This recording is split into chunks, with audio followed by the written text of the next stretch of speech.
భారతీయ హిందూ సంప్రదాయ ఆచార వ్యవహారాలలో ఎన్నో మర్మ విషయాలు, రహస్యాలు దాగి ఉంటాయి.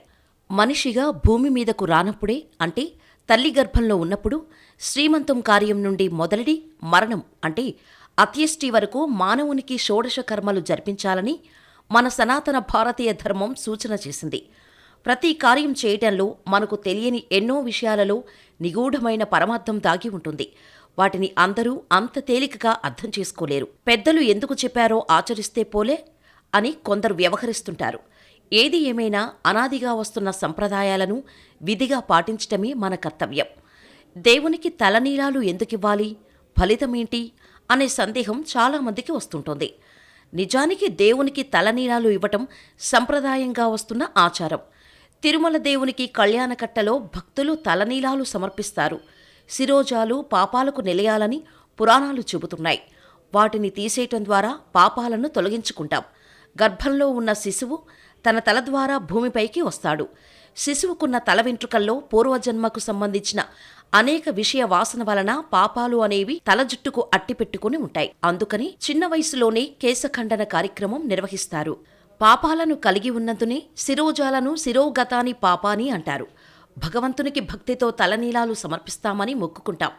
ఒక రకంగా చెప్పాలంటే మన శిరస్సును భగవంతునికి అర్పించే బదులు కేశాలను ఇస్తాం. తల వెంట్రుకలను తీయడంపై మహాభారతంలో ఒక సంఘటన ఉంది. జయద్రథుడిని సంహరించేందుకు భీముడు సిద్ధమైన నేపథ్యంలో ధర్మరాజు అతడిని వారిస్తాడు. కౌరవుల సోదరి దుస్సల భర్త సైంధవుడు. అతన్ని వధించటం ధర్మసమ్మతం కాదు. అందుకనే తల వెంట్రుకలను తీసేస్తే తల తీసేసినంత పనవుతుందని వివరిస్తాడు.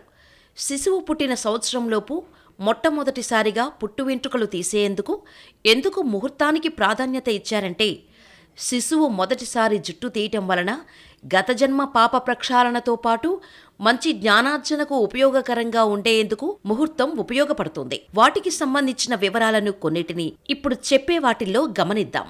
పుట్టు వెంట్రుకలు ఏ సంవత్సరంలో తీయాలి అనే విషయానికి వస్తే, శిశువు పుట్టిన సంవత్సరంలోపు 3వ ఏట అది తప్పితే 5 సంవత్సరాలలో తీయాల్సి ఉంటుంది. ఇందులో విశ్లేషించి ఉత్తరాయణ పుణ్యకాలంలో పుట్టు వెంట్రుకలు కార్యక్రమం జరిపించాలి. మగపిల్లలకు సరిమాసంలో, ఆడపిల్లలకు బేసిమాసంలో తీయాలి. జాతకం ఆధారంగా తారాబలం, శుభలగ్నం, శుభగ్రహ సంపత్తి మొదలగు అంశాలను పరిగణలోకి తీసుకొని అనుభవజ్ఞులైన జ్యోతిష్య పండితుని ద్వారా ముహూర్తం నిర్ణయం చేయించుకొని కార్యం నిర్వహించాల్సి ఉంటుంది.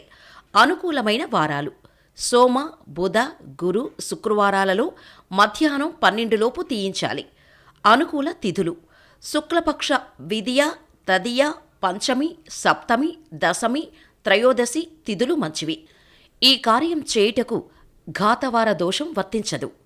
ఘాతవారంలో అయినను ముహూర్తం కలిస్తే మాత్రం చేయవచ్చు. గురు, శుక్రు, మౌఢ్యాలలో చేయకూడదు.